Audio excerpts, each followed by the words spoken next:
Olá, olá! Sejam todos bem-vindos. A gente está aqui no Instagram das Princesas Restauradas e hoje com um tema muito importante que é fuga emocional em tempo de crise.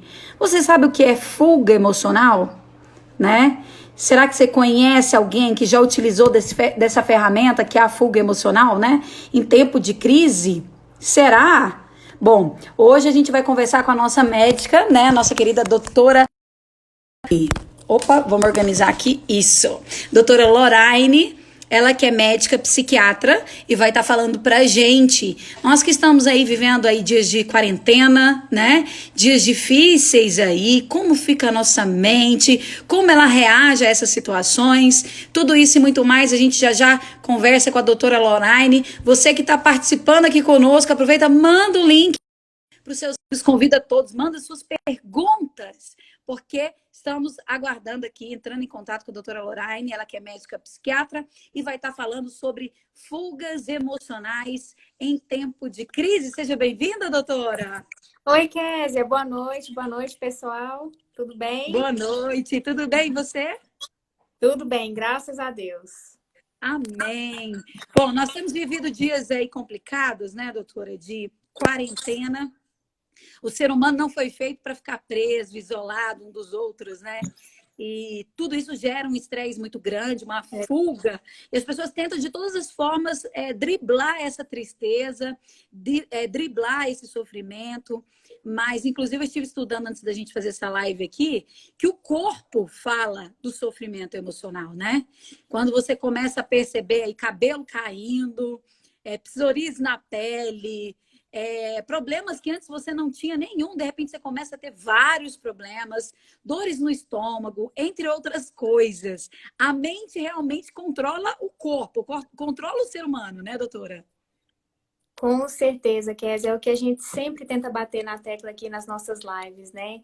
Essa compreensão de que nós não estamos desligados, né? O corpo e a mente, eles estão o tempo todo como uma orquestra que pode estar afinada ou desafinada, né? É Então a verdade? gente tem que ter essa compreensão, né? A gente tem esse centro de comando tão poderoso que é o nosso cérebro e que influencia completamente na nossa saúde física, né? Dá vários comandos aí em relação a sono, alimentação.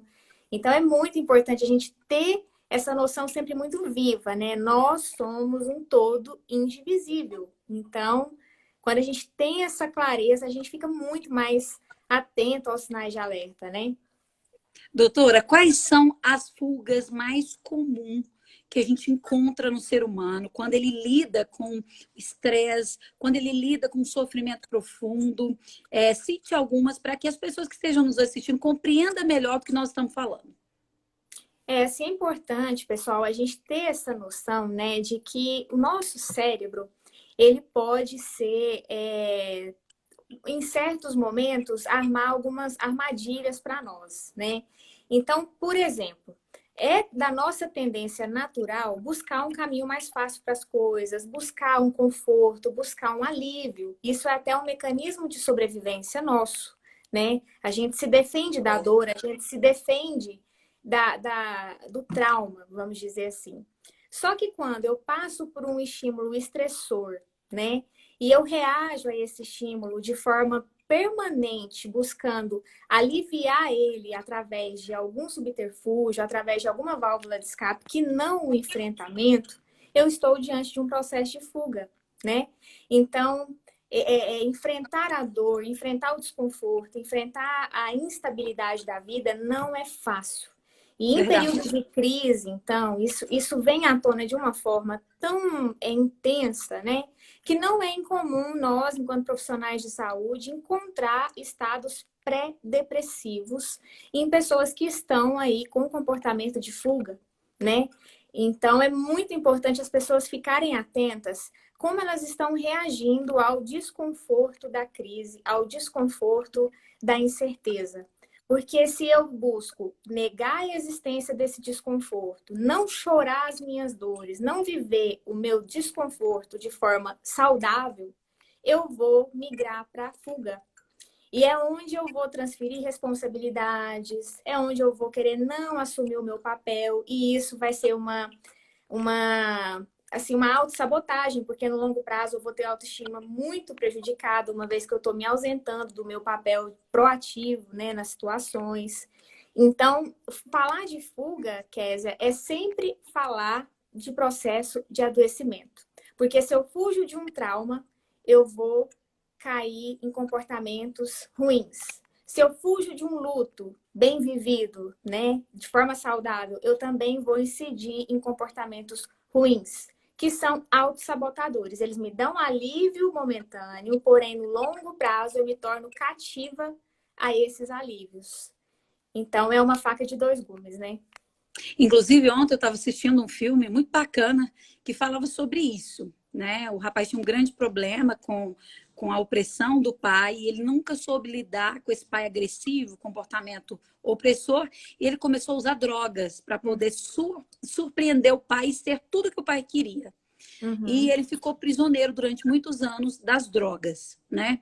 E aqui a gente Uhum. está falando de drogas ilícitas, mas nós Uhum. sabemos que muitas pessoas utilizam drogas lícitas, como por Uhum. exemplo aí, o cigarro, a bebida, até mesmo remédios, né? Os remédios que são vendidos na farmácia, muitas pessoas utilizam ele para Isso. aliviar o seu problema.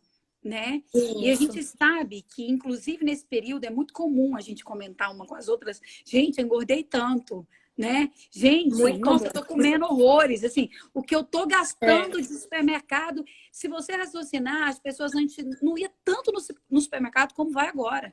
É como se fosse um shopping, né? É um evento, vou no supermercado, é um evento. E tá gastando muito, e as pessoas estão engordando.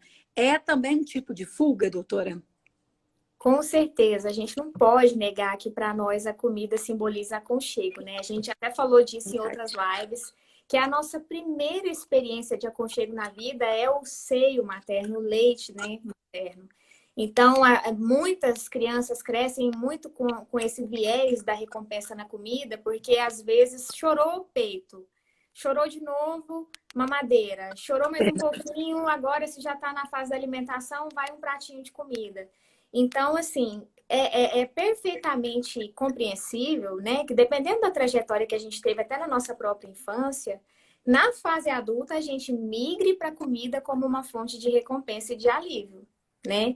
Porque traz aconchego, traz aquele alívio momentâneo, aquela sensação de prazer acessível, barata, rápida, né? Então, a gente precisa discernir nesses momentos, é fome ou é desejo de comer para aliviar? Porque dificilmente alguém vai aliviar a tensão num prato de brócolis, é o que eu sempre falo, né? É A gente verdade. vai querer aliviar isso em algo super calórico, super palatável, que vai estimular de todas as formas ali o sabor, né? E então, assim, é um momento, eu vejo assim, que a crise, ela é um momento de muito crescimento para todos nós. Se a Então, gente ela é tiver benéfica, doutora? toda Ela crise, pode ela, ser ela benéfica? traz, com certeza, se a gente aprender ao longo da vida a enfrentar as nossas crises com essa consciência de que a gente vai atravessar isso e vai sair do lado de lá com mais humildade, com mais autoconhecimento, com mais capacidade de colocar no lugar do outro, quando o outro próximo a mim está vivendo uma crise, a gente só tem a ganhar, porque a gente se desumaniza quando a gente nega a existência de uma crise. A gente sempre fala isso no consultório, né? Cuidado com as negações, cuidado com as válvulas de escape, com as fugas. Você está num processo de desumanização. Eu achei brilhante o que o padre Fábio de Mello colocou hoje, ainda coloquei nos meus stories. Gente, eu acho que o padre adivinhou o tema da nossa live, porque ele falou disso, né? Eu acho que quem pôde ler lá aquele post dele, viu ele falando que calma, gente, não corram atrás de fórmulas prontas e fáceis para vocês lidarem com a dor. Tem hora que lidar com a dor é chorar. Tem hora que lidar com a dor é viver o desconforto dela, né? E muitas vezes é mais fácil a gente buscar um subterfúgio, um alívio, um anestésico, e não é essa a intenção de quem está buscando saúde mental, eu tenho certeza disso, né? A Então, gente é aí que quer. entra a pergunta, até te interrompendo, mas tem a ver com a pergunta da Belezas do Caminho. Ela fala o seguinte: como enfrentar, então, a dor de maneira responsável e positiva? De forma também, eu vou até acrescentar aí, não danosa, porque se a dor é benéfica, eu tenho que usar aquilo a meu benefício. né? De forma que Exatamente. não venha me ferir e que eu fique ali doente, Uhum. emocionalmente ou mentalmente. Como fazer isso, doutora? Olha, eu não vejo outro caminho a não ser o autoconhecimento, gente. E um autoconhecimento é realmente comprometido com a verdade. A gente pode falsear, dar um nome de autoconhecimento para algo que não é a verdade para nós. É algo que muitas vezes está querendo ali buscar um argumento para pautar um comportamento que não é o mais adequado. Então, quando você se compromete a de fato se conhecer, identificar ali com muito desprendimento quais são as suas dificuldades, quais são os seus entraves, onde foi que alguns comportamentos disruptivos começaram, quais são os pensamentos distorcidos que você tem e precisam ser reorganizados, gente, não tem como você não sair disso melhor. Sem danos, como você mesma disse, né? Sem que isso seja um processo tão danoso. Eu vejo assim, Kézia, na prática, o processo mais danoso é o da negação. No dia que você decide não enfrentar, aí você está abrindo o caminho para o dano. Porque você vai buscar fontes de alívio imediato, nessa recusa de ter um autoconhecimento consciente, comprometido, e vai encontrar ali um sal para apalacar a sua sede. Essa analogia é perfeita, é matar a sede com sal. Entendeu? Não vai dar certo, gente. Então, esse enfrentamento com, com todas as dificuldades que a gente tem, com todas as limitações que a gente tem, com toda a impaciência que todos nós temos, ele é muito urgente, né? A gente precisa admitir que a gente é, como o padre hoje muito bem colocou, somos sim falíveis e vai ter momento que não vai ter como lidar com a situação sem doer. Vai doer, mas eu vou sair daquilo melhor. E eu vou, com certeza, assim, crescer, né? Ter um Uhum. repertório emocional palpável, nada de devaneio, é real mesmo. Eu vou sair daquilo ali melhor como ser humano, né? É Então, verdade. por isso que é tão importante a gente falar de fugas, porque fugas são a porta escancarada para vícios, a porta escancarada para relacionamentos rompidos, né? É verdade. Tem uma pergunta aqui que eu acho muito interessante, está dizendo assim, qual o limite, então, de se respeitar e o não enfrentamento? Ou seja, quando eu devo Uhum. enfrentar, quando eu não devo enfrentar. Mas antes de responder essa pergunta, eu quero fazer até uma observação. Eu sempre falo assim, que quando a gente descobre o nosso problema, a nossa dificuldade, 50% você já tem de cura.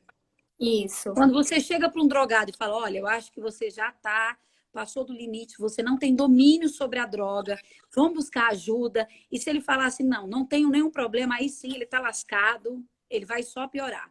Mas se ele diz, não, realmente, eu tenho esse problema, o que eu faço para melhorar? 50% do caminho ele já ganhou ali. Então, eu, Exatamente. por exemplo, tive depressão.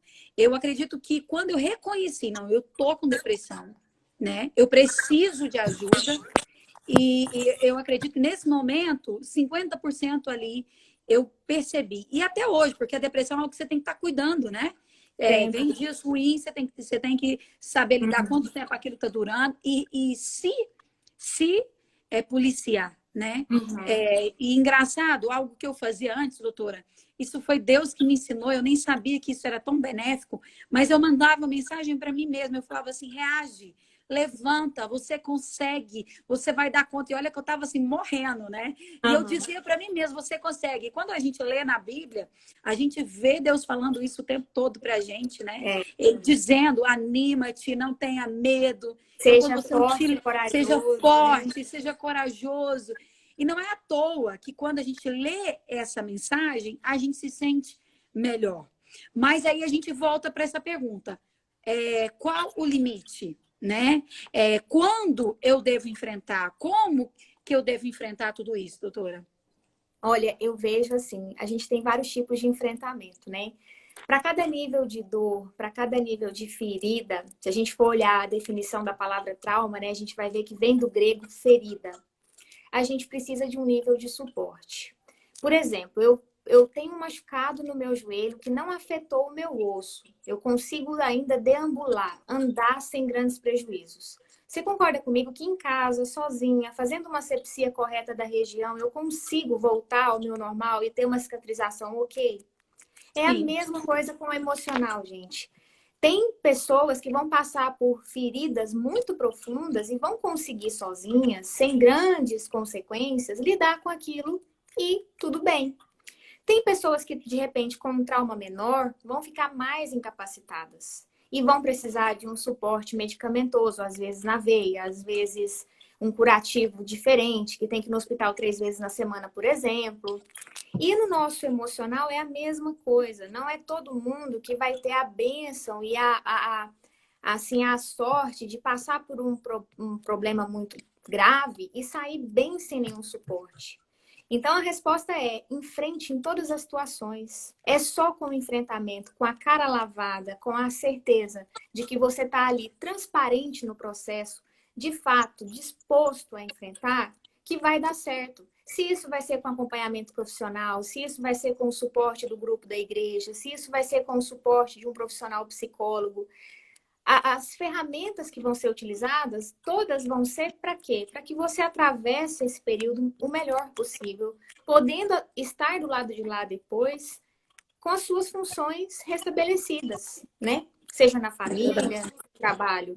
Então, eu acho que, independente da situação, buscar alívio momentâneo, sem entender qual a real causa, deixa eu destrinchar esse problema, como ele começou, como ele se desenvolveu, é a melhor forma. É verdade. Em todas as situações, enfrentamento. Tem um repertório emocional para isso? Não tem. Então, vou buscar, né? Vou procurar uma ajuda profissional de alguém que está isento da situação ali, que vai preservar a minha... assim, vai ter aquela questão do... Como é que fala? Quando a gente preserva o paciente, a particularidade do paciente, me fugiu a palavra agora. Privacidade, Isso! autoimagem. Isso, um profissional. Por que a gente busca um profissional? Porque além de ter todo o suporte científico, ele vai preservar a minha privacidade. Ele não vai expor a minha ferida numa roda de conversa, porque ele está ali para me auxiliar, pautado em ciência, em mecanismos corretos, né? Para me fazer ficar melhor. Então, eu vejo isso. Em todas as situações, a gente tem condição de enfrentar. Com quem esse enfrentamento vai acontecer e da forma que ele vai acontecer, aí a gente vai avaliar cada caso, né? Porém, enfrentamento sempre, transparência sempre e essa autocompaixão, né? De olhar para si mesmo e não se ver como alguém que é infalível 100% do tempo.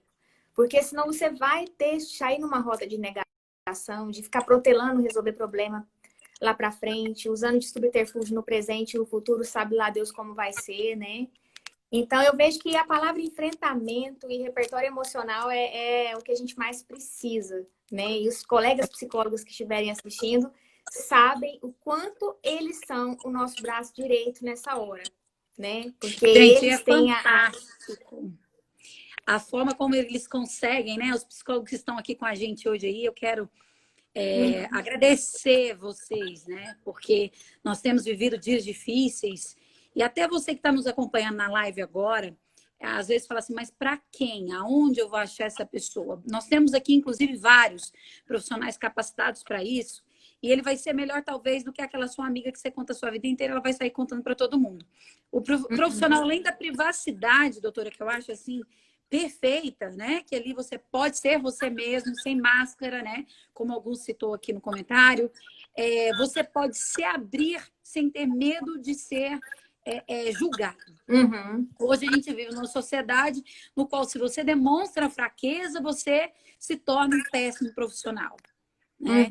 Você demonstra algum tipo de problema, você já não é uma pessoa tão qualificada mais. Né? Então, assim, as pessoas têm medo do julgamento. E além de preservar, tem algo fantástico que eu vejo na profissão de vocês, é a capacidade de absorver sem unificar, digamos assim. Ou seja, vocês conseguem entender o problema sem pegar aquele problema e levar para casa, que é o que a maioria das pessoas fazem. Então, é muito interessante que as pessoas realmente procurem essa ajuda. Agora, eu queria que a senhora falasse um pouquinho sobre o medo do julgamento. Muitas pessoas não procuram um profissional, né? Por exemplo, nesse período de pandemia, a gente sabe que tem vários empresários quebrando. A gente sabe que até aqueles que não estão quebrando estão com medo de quebrar. Ou talvez não vamos falar do lado financeiro, vamos falar realmente da saúde. aqueles que têm medo de perder seus entes queridos, porque a gente sabe que a doença atinge uns, podem não atingir outros, né? Enfim, a gente não sabe, é uma montanha russa, né? Uhum, É como se fosse uma roleta russa, na verdade. É, uhum. brincando com a arma ali. Você não sabe quem é que vai morrer amanhã. É verdade. Como lidar com isso, com esse fator estressante emocional, doutora? Olha, eu vejo que quando a gente é acometido assim por uma desesperança muito grande, situações onde você realmente não consegue antever uma saída, uma solução para a sua dor, para o seu desconforto, é muito difícil você não realmente recorrer a fontes que não seriam as mais adequadas para você. E quando a gente vai observar por que isso acontece, na grande maioria das vezes, ou é pelo tabu, né, pelo preconceito.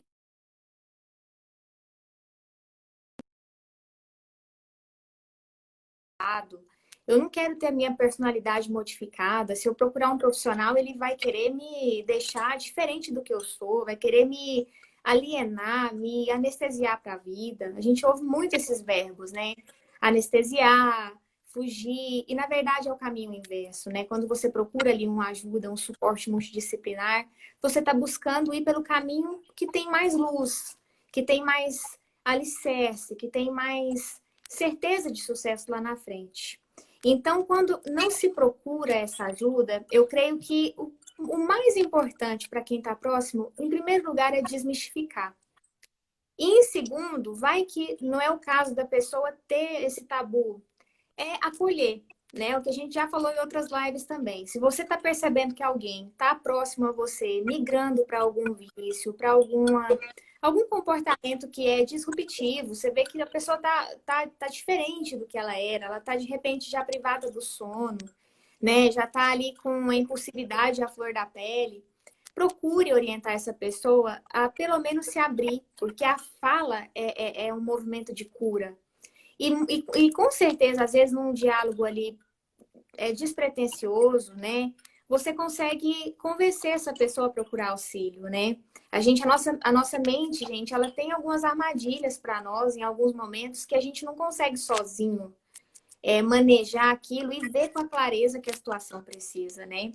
Então, são classes que a gente está muito preocupada, que essas classes de pessoas que exercem cargos de liderança, que exercem diretorias, por exemplo, né? Ou pessoas que estão ali com a sua capacidade de trabalho ameaçada. Às vezes, amanhã ou depois vai receber uma notificação de que vai ser desligado da empresa, né? Então, é muito complicado, né? São famílias, são pessoas que têm filhos, que têm boletos para pagar. Então, é muito importante, se você estiver migrando para essa fuga, buscar ajuda, justamente por isso, para que lá na frente não vire um problema maior.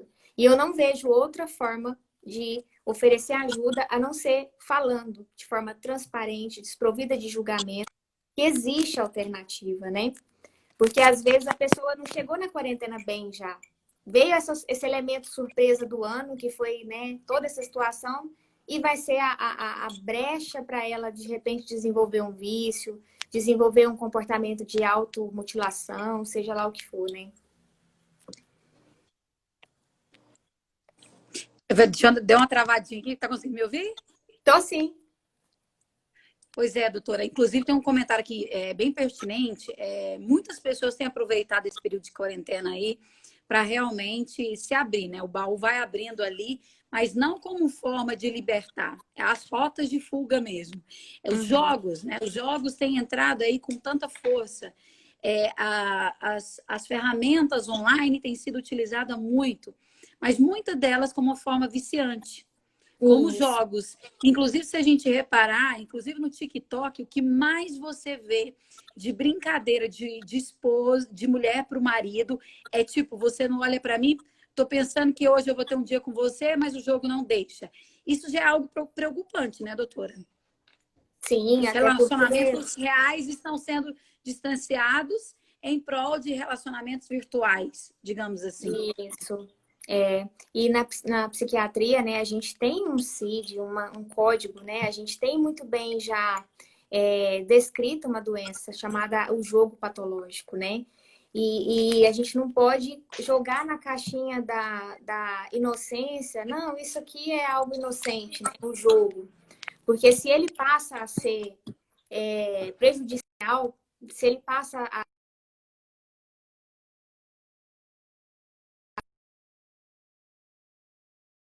Então, o jogo não é tão inofensivo quanto algumas pessoas pensam. Tem que ficar ali alerta se ele não está entrando no lugar de uma distração, migrando para uma dependência, né? Então, a gente está sim, gente, vamos admitir, nós estamos vivendo um período da nossa história, enquanto civilização, né? Que estamos diante de um evento extremamente estressor. Como lidaremos com esse estresse? Ele vai se transfigurar num trauma ou ele vai se transfigurar em resiliência, né? E isso a gente vai ter essa clareza quando a gente tiver autocuidado, autoexame todos os dias, se, né, ter a humildade de se encarar mesmo, olha, aqui eu tô vendo que nesse ponto eu tô passando do limite, eu de repente tô tentando fazer o caminho de volta sozinho, não tô conseguindo, vou procurar uma ajuda. Antes que isso se transfigure em algo mais grave, né? Jogo, gente, não é inofensivo. Ele precisa ser visto com cautela quando ele passa a ser muito presente e a pessoa já não consegue, por conta própria, deixar de ligar o celular para o joguinho, né? Não consegue ver o tédio mais, porque o jogo já se colocou no lugar na vida dela que está para além da distração. Já se transformou numa, né, dependência mesmo. E do jogo eu passo aqui para o comentário, inclusive, aqui, de um dos nossos seguidores, falando sobre pornografia, né? O índice de aumento em procura através do Google, sites e tudo mais de pornografia aumentou assustadoramente, né? Tanto a pornografia de adulto quanto a pornografia infantil também. E isso também é uma das fugas, né, doutora?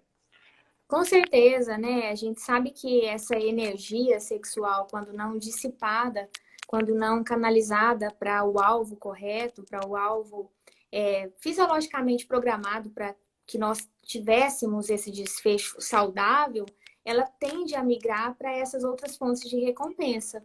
Então, também é um sinal de alerta, porque infelizmente a indústria da pornografia hoje também está ligada a questões de pedofilia.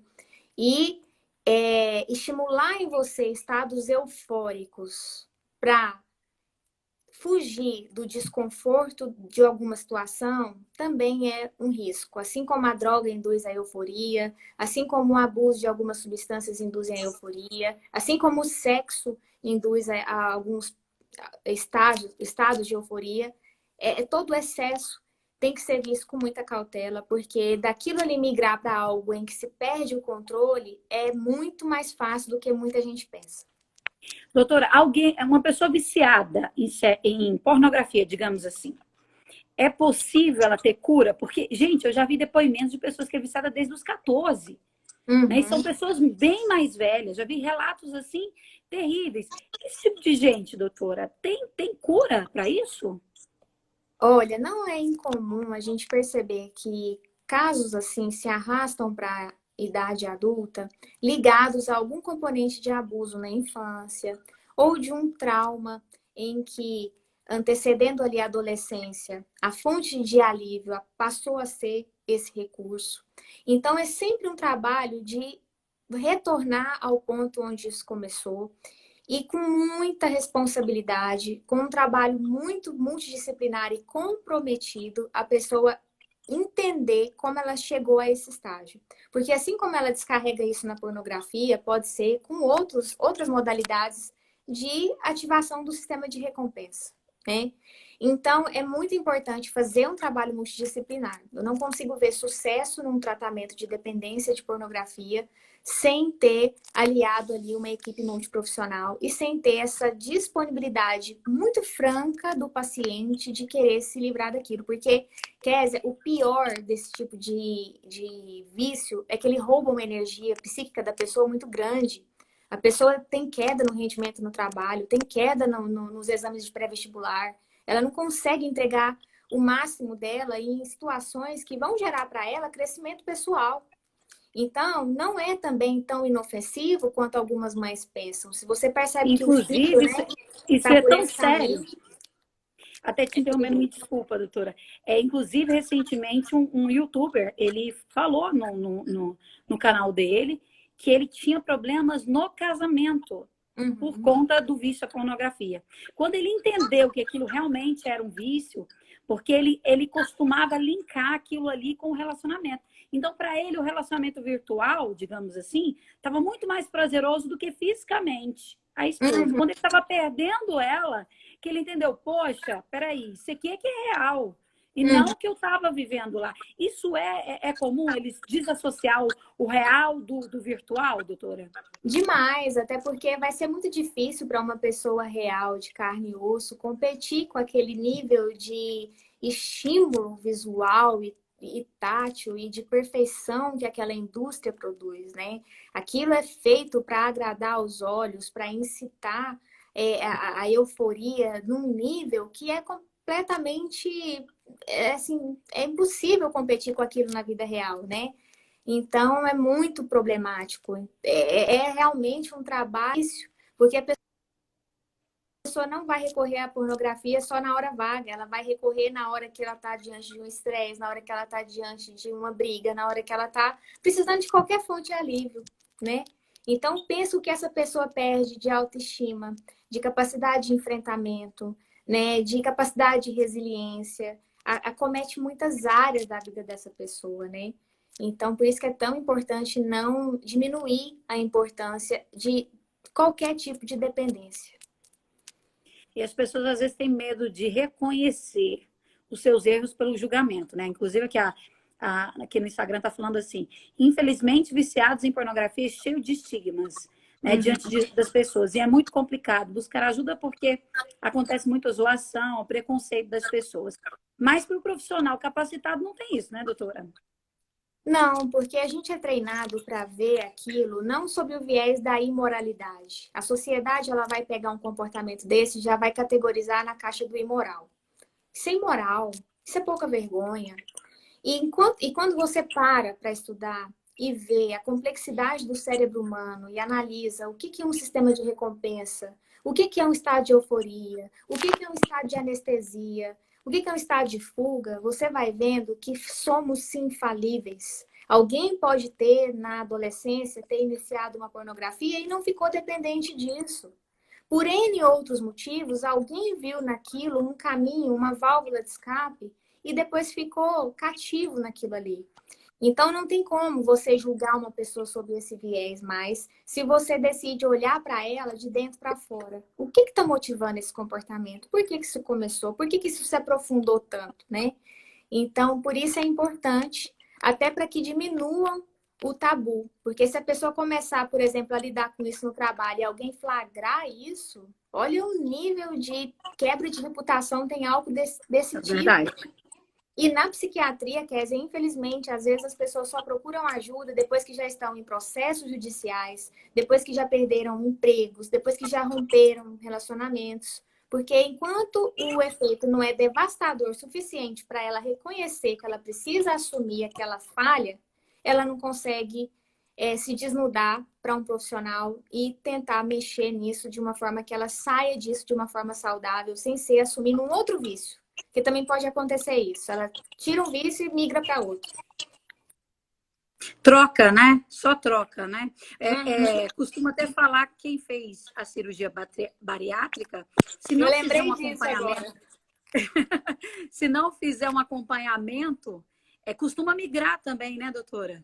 Costuma. Porque, gente, é o que a gente sempre fala. Todo comportamento que está disruptivo, ou seja, ele não está linear na nossa vida. Ele não está produzindo ali o que ele está se propondo a produzir. Por exemplo, a alimentação. A finalidade dela é a nutrição do corpo. Na medida que eu uso ela como um comportamento para nutrir a minha alma, você concorda comigo que o buraco é mais embaixo? Que Verdade. a gênese desse desajuste é mais profundo. Não é só eu ir lá e reverter a anatomia do meu corpo de alguma forma. Eu preciso ir onde se gera, onde se comanda esse resultado na minha vida, esse comportamento na minha vida, né? Então, por isso não é incomum. Quem se propõe a fazer uma cirurgia bariátrica não faz um acompanhamento multiprofissional, não faz esse processo de autoconhecimento de psicoterapia, migrar para outro vício que não a comida. É muito comum.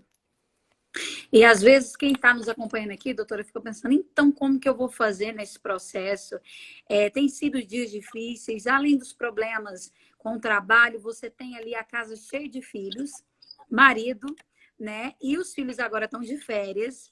Gente, o que eu escuto de mãe falando, eu tô ficando doida, porque quando eu penso que a escola já me sugou tudo, agora tem menino 24 horas, até na hora que eu vou no banheiro, me pedindo alguma coisa e realmente é muito estressante. A casa fica muito cheia o tempo todo e a É, mãe, com certeza, ela é sobrecarregada. Né? Então, aí até vai uma dica para os pais: ajudem as mães, socorrem, né? Vamos dividir as tarefas quando estiver em casa, porque realmente para ela é o dobro, né, doutora? Pesa muito nesse momento. E como até uma das nossas seguidoras aqui comentou, a mulher ela não é uma mulher maravilha como aquela que aparece no cinema, maravilhosa. Até porque ela nem filho tem, a bonita nem casada é. Né? Então, assim, tá tudo inteiro, ainda tem poder sobrenatural. Então, assim, para é ela tá bem verdade. mais fácil, né, doutora? Com certeza. Assim, no mundo da fantasia tudo é possível, né? E às vezes as pessoas constroem, assim, realidades que estão tão fora do que está ali no dia a dia delas, né? E criam estereótipos muito perigosos, né? Então, a gente tem que ter essa autotolerância, assim, com algumas coisas, porque a gente não é sobrenatural 100% do tempo, né? A gente tem que ter Verdade. essa noção da falibilidade, como o padre Fábio de Mello, hoje eu adorei ele ter trazido essa palavra à tona. E eu acho até interessante você comentar sobre isso, doutora, porque às vezes as mulheres acompanham as redes sociais e vê lá postando uma foto linda da família maravilhosa, né? Vê fotos maravilhosas, ela acabou de dar à luz. É, Eu mesma, quando dei à luz, eu fiquei pensando, gente, como é que aquela princesa Kate fez para sair sem barriga, parto normal, ainda ficar sorrindo para todo mundo? Eu estava quase morrendo, sabe? Eu verdade. descabelada, quase morrendo. Eu fiquei pensando, mas olha, isso daí deve ter sido muito jogo de cintura aí, muito maquiador junto, muita. E Muita biotipo, cada rede um de tem um apoio, né? biotipo. Tem uma rede de apoio. Eu não tive uma rede de apoio do tamanho dela, não.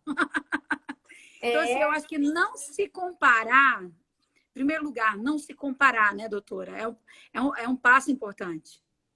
é um dos riscos das redes sociais hoje, né? A gente criar situações que são, na verdade, muito hipotéticas, construídas, para, na verdade, não representarem a realidade, né? E disso gerar uma frustração que passa a ser patológica, que passa a vir acompanhada de um constante sentimento de aumento de culpa, de falibilidade excessiva, de impotência, é daqui para ali, gente. Onde é que está o nosso ponto vulnerável? Poder manejar isso como se fosse uma máquina. Então, cuidado, eu sempre falo, né? Cuidado com quem você está elegendo como a sua influência. Você não sai ileso daquela informação, né, que chega até você tão bonita, tão perfeita e tão longe da realidade, né? Tanto é que Isso já tem uma hashtag lá, maternidade real. Tô vendo muito essa hashtag. Quando é as minhas verdade. amigas postam lá com cabelo bagunçado, inchadas, com cara de choro, fala, gente, isso aqui é maternidade real, né? Esse é o ser humano E tem um é, segredo, doutor. É assim, real. você levantou de manhã, você escovou dente, tomou banho, aí você vai. Se não deu tempo, amiga, só no final do dia para você fazer isso de novo. É Porque verdade. é intenso ali o tempo todo. A hora que você termina de mamar, tem que É, trocar. A hora que você tá dando, a criança tá rotando, capaz de você ter que dar mamar de novo.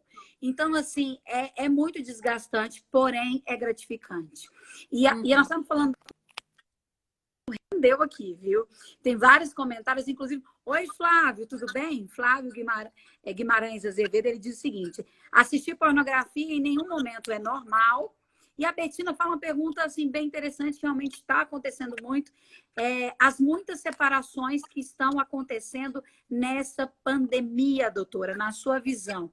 Por que que isso está acontecendo? Fala a sua visão, que depois eu vou falar a minha. Olha, assim, é como a gente falou daquela história do pico do adoecimento na pandemia. Quando vem um estímulo muito estressor, a gente, né, vai ter dois caminhos. Ou aquilo vai se transformar num produto de resiliência, ou aquilo vai se transformar num trauma, né? E o que que acontece? Quando um casal já vinha em crise, em perda da unidade, do alinhamento ali de ideias, de objetivos em comum. A gente sempre fala, né, reproduzindo o que o Dr. Flávio de Kovács falava, né, enquanto vivo, os opostos se atraem, mas só os semelhantes se mantêm. Precisa Gente, escreve isso e ter... diga isso aqui agora. O Dr. Flávio de Kovács, eu já falei dele em outras lives, o Flávio está assistindo a gente, ele vai ver, né? Que ele também adorava ver, consumir os conteúdos dele. E ele sempre falava isso, olha, gente, toma cuidado, porque os opostos se atraem, mas só os semelhantes se mantêm. Numa situação de estresse muito grande, como uma pandemia e de confinamento, de repente se descobre que as afinidades não existem quanto antes, que os objetivos, às vezes até financeiros, estão muito distantes, né? Ali, de repente, um momento para construir uma reserva financeira, um dos cônjuges não, ele quer nesse momento gastar muito com comida pronta, por exemplo, o outro já prefere cozinhar em casa porque ele quer construir uma reserva, ele não está sabendo como é que está o futuro. Nessa dissonância de objetivos, o que acontece? Vem os embates, vem as brigas, vem envolvimento de terceiros na família, abre-se brecha, às vezes, para, né, buscar alívio e satisfação fora, e é onde começa aquele efeito dominó, aquela bola de neve. Então, muitas vezes agora na pandemia, estão se descobrindo na mesma casa pessoas estranhas, né? E não tem como você ir adiante com algo tão sério como um casamento se você já não tem mais alinhamento de ideias, se você já não tem objetivos em comum. Então, não é de se estranhar que estão acontecendo tantas rupturas, porque muitas vezes as pessoas estavam estranhas umas com as outras. A gente sempre fala, tenha tempo de qualidade com a sua família. Tenha tempo de qualidade, desligue celular, coloque no modo avião se precisar, mas destine um tempo diário para você conhecer quem está perto de você, entender as necessidades, criar momentos de leveza, de bom humor, de troca de dilemas, né, de desabafos, porque senão, de repente, você está fazendo isso com um colega de trabalho, já não é mais com o seu cônjuge, por exemplo, né? E aí abrem-se brechas para muitos problemas. A gente não pode negar que a pandemia acabou, na verdade, só destacando problemas que estavam ali meio que submersos, né? É o que eu até ia comentar aqui agora, doutora. A pandemia, ela revelou que já existia, né? Uhum. Não é possível que um casal, de repente, se separa aqui agora, porque simplesmente na pandemia descobriu algo. Não, isso já existia, só que agora que vocês conseguiram Veio à enxergar, tona. né? Porque agora se vive o tempo todo mais próximo, diante de uma necessidade, diante de uma dificuldade, é que você vê um relacionamento. Quando você Isso. tem um problema, é que você vê o companheiro, se ele está contigo ou não. Exatamente. Né? Exatamente. Diante de uma crise financeira, você vê se a esposa está com ele ou não, se ela ama Exatamente. ele ou não, né? Então, diante de tudo isso, agora o que a gente pode perceber é o seguinte, que estar no casamento só por estar, só por conveniência, não está certo. Não Vamos sustenta. estar no casamento porque estamos juntos, somos parceiros. E casamento, eu sempre falo, é parceria. É como se fosse um time. Inclusive, nos Estados Unidos, o exército dos Estados Unidos manda o soldado embora se ele descobrir que ele traiu a esposa. Uhum. Sabe por quê, doutora? Porque ele disse, ele teve coragem de trair a própria mulher que está com ele há anos, é mãe dos filhos dele, o que ele não vai fazer na tropa? Uhum. É profundo isso, né? É muito. Então, assim, a gente tem que repensar hoje a nossa questão de fidelidade, né? E aí depois eu quero entrar também um tema para depois a gente falar sobre relacionamentos abusivos, porque aqui a gente só bate na tecla de tem que aguentar, vamos lá, né? Vai dar certo, mas tem muitas pessoas vivendo relacionamentos abusivos que só ela que dá, né? Só ela que cede, como você disse numa live que eu achei fantástico, todo abusador tem um generoso do lado, né? Sempre, sempre. Isso também uma das defesas do Dr. Flávio de Kovács. Ele sempre falava, você não vai encontrar dois egoístas. Todo egoísta, para se sustentar egoísta, ele tem que ter um generoso, né? Não dá para ser egoísta perto de outro egoísta. Os dois não vão ficar nem 2 dias juntos. Então, é um padrão de união muito perigoso e que existe, gente. E às vezes, aos olhos da sociedade, é o egoísta. Às vezes, aos olhos da psicopatologia, é alguém que tem um transtorno mental e que nunca foi tratado, né?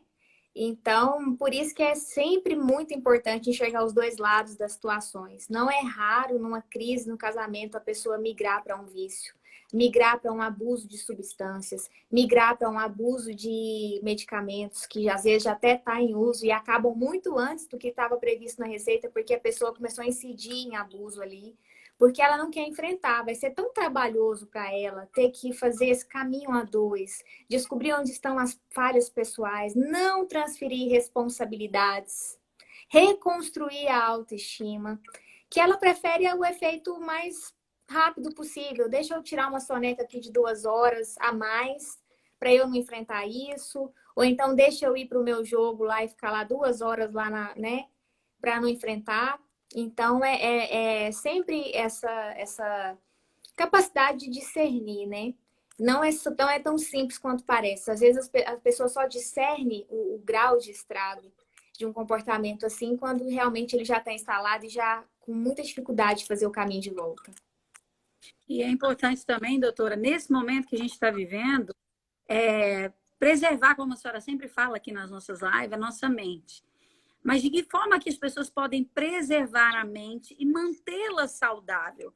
Quais são as dicas que você traz para a gente para que possamos passar nesse período? Primeiro ponto, eu acredito aqui, né? A gente tem que reconhecer que não está fácil, não está sendo fácil, mas que inverno não dura a vida inteira, né? Vamos trazer esperança para o povo aqui. É. Eu acredito que a primeira coisa, Kézia, é a gente selecionar muito bem o nosso consumo de informação. A gente detém um cérebro extremamente poderoso para captar estímulos o tempo todo. E a gente eleger quais são esses estímulos que ele vai captar já é meio caminho andado. Seja para um adoecimento mental, seja para uma manutenção da saúde. Hoje, com o excesso de estímulo do celular, da TV, das demandas em casa, da vida multifacetada, todo mundo tem uma realidade no trabalho, outra na família, outra em casa, outra com o filho, outra com o chefe. É muito do ser humano. O ser humano nunca foi tão exigido em performance como agora. Então, nesse momento, primeira coisa, eleja a fonte do seu consumo de informação. Segunda coisa, tente, na medida do possível, manter rotinas. O seu organismo precisa ter rotinas, rotina de sono, de alimentação, porque a gente sabe que um estado inflamatório do corpo também favorece o surgimento de doenças, não só mentais, como, né, de todos os nossos órgãos. Então, mais do que nunca, é muito importante fazer boas escolhas alimentares, boas escolhas de filmes e séries. Por favor, gente. Não vamos estimular aí o nosso sistema simpático à toa, sabe? Vamos ficar bem e vamos eleger bem o que a gente está consumindo nas horas vagas, seja até de entretenimento. Então, é sempre aquela história, né, Kézia? De lembrar que a gente não sai ileso das nossas experiências. Construa boas experiências, mesmo na quarentena, que você vai ter mais chances de ter menos desfechos de ansiedade, de descompensação, né? Quem já toma remédio, para que não incida em descompensações, que ele faça ali uma prevenção disso, né? Então, eu sei que tá difícil, gente. É mais fácil a gente descarregar a atenção em fontes de alívio acessíveis para nós. Porém, a gente também tem outras opções. A gente pode ler um livro, a gente pode meditar, a gente pode ligar para um amigo que a gente ama conversar com ele, que faz bem, né? A gente pode ler a Bíblia, fazer um devocional, ouvir uma música que traz paz, que traz, né, contentamento. Ainda existem possibilidades muito ao nosso alcance para manter os nossos indicadores de saúde em dia. É verdade. E eu até coloquei aqui, já anotei, as meninas também anotaram aqui do Instituto, eleger as fontes de consumo, né? Que você tem aí de informação. Ou seja, toma cuidado com o telejornal. Vou traduzir aqui, doutora. Toma cuidado com os telejornais. Selecione com quem e como você vai se informar. para que você não saia dali prejudicado emocionalmente. Porque é impossível você assistir todos os telejornais e sair de lá feliz da vida com muita esperança. Pode esquecer, isso não vai acontecer. Verdade. Então, eleja qual que você quer ter informação e tem uma rotina. E é tão interessante isso, porque você pode plantar a cada dia algo prazeroso para você. Poxa, hoje eu vou assistir uma série bacana que eu fui indicada, né? Hoje eu vou ler, ou senão hoje eu vou ler aquele livro que me falaram muito bem dele. E criar essa rede de apoio, que eu acho super interessante, porque a risada, doutora, ela é benéfica, né, doutora? Traz muito benefício para o cérebro, não traz? Ah, com certeza, né? A gente libera um monte de neurotransmissores aí da felicidade. Consuma memes, né? A gente morre de rir, eu e alguns amigos, mas a gente até cria grupo para ficar compartilhando coisa de humor. Às vezes você ali solta uma risada tão inesperada e que, querendo ou não, agrega no seu dia, né? A gente tem sim consumo de informação saudável ao nosso alcance. Basta que a gente tenha essa capacidade de eleger isso, né? Inclusive, nós estamos aceitando sugestões de livro e de séries, tá? Que vem aí nos ajudar a manter positivos, né? Nos ajudar aí a ter muita esperança. Eu quero, inclusive, sugerir, esse é um filme antigo, mas é um filme muito bom, chama Lucy, que fala sobre a capacidade do cérebro humano e é fantástico. Você vai descobrir coisas assim sobre o cérebro. A mulher começou a usar 20%, ela já estava tendo poder de comandar outras pessoas. Tamanha estava a função do cérebro dela. Ah, esse eu Muito não conheço. interessante. Vou procurar assistir, então. Assiste, doutora, tem no Netflix. Lucy, você vai amar. Perfeito. Eu quero te agradecer, doutora, pela sua participação. Você tem sido assim um presente de Deus para a gente nesse período assim de pandemia. E eu quero que você deixe aí o recado final para as pessoas que estão nos acompanhando. A gente está quase completando 1 hora aqui de live. Eu queria que você deixasse uma mensagem final para essa pessoa, talvez, que tenha usado fuga como pornografia, ou talvez bebendo muito. Inclusive, tem pessoas que não fumavam, passaram a fumar nessa quarentena, como uma das formas de fuga. Pessoas que estão se sentindo muito tristes. Até teve um comentário aqui que eu achei interessante. Tem gente que tem vontade de deitar e se decompor, como se aquele problema fosse desaparecer. Isso já é um sinal de depressão, né, doutora? É verdade. Olha, gente, assim, um recado que eu deixo para vocês, que se vocês puderem guardar dessa live, é que não estabeleçam padrões muito rígidos de performance perfeita. Todos nós estamos muito exauridos e exigidos nas nossas capacidades, né? Diante de uma crise tão grande, diante de uma perda de um controle tão grande do curso que a nossa vida estava tomando. Então, em primeiro lugar, se você já percebe que não consegue ter controle de alguns comportamentos que estão funcionando como fuga desse desconforto que a pandemia está trazendo, ou até de problemas pessoais, procure ajuda. Sempre tem recurso para ajudar quem está assim, né? Como a gente falou no início, a nossa mente tem algumas armadilhas que a gente muitas vezes se vê emboscado nelas sem perceber.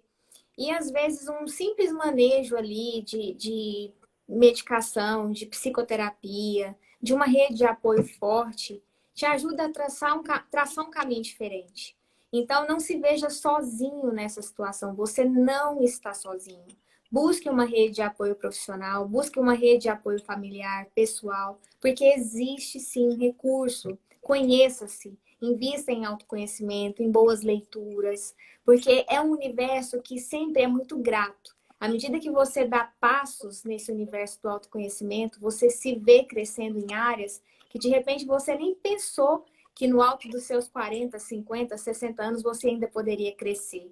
E é são nessas horas que você desfruta de uma vida abundante, de uma vida que tem sentido, que volta a ter cor, que volta a ter energia para fazer o que está ao seu alcance fazer. Então, a gente não está aqui nessa existência para ficar tão refém de situações que sugam a nossa energia de viver. Procure ajuda, porque nós nunca estamos só. Nós somos seres muito sociais, que estamos o tempo todo em convívio, e esse convívio pode sim ser para nós fonte de cura e não de adoecimento. É verdade. Excelente, doutora. Eu quero aproveitar, agradecer também minha mãe, Nicinha, que está aqui com a gente. Ela falou assim, ó, o melhor livro é a Bíblia. Também concordo. Inclusive, eu quero fazer uma citação de uma descoberta que eu tive, que é onde teve a primeira carência humana. Quando Deus criou Adão, ele olhou para Adão e falou, não vai dar para esse cara ficar sozinho, vou ter que fazer uma esposa para ele.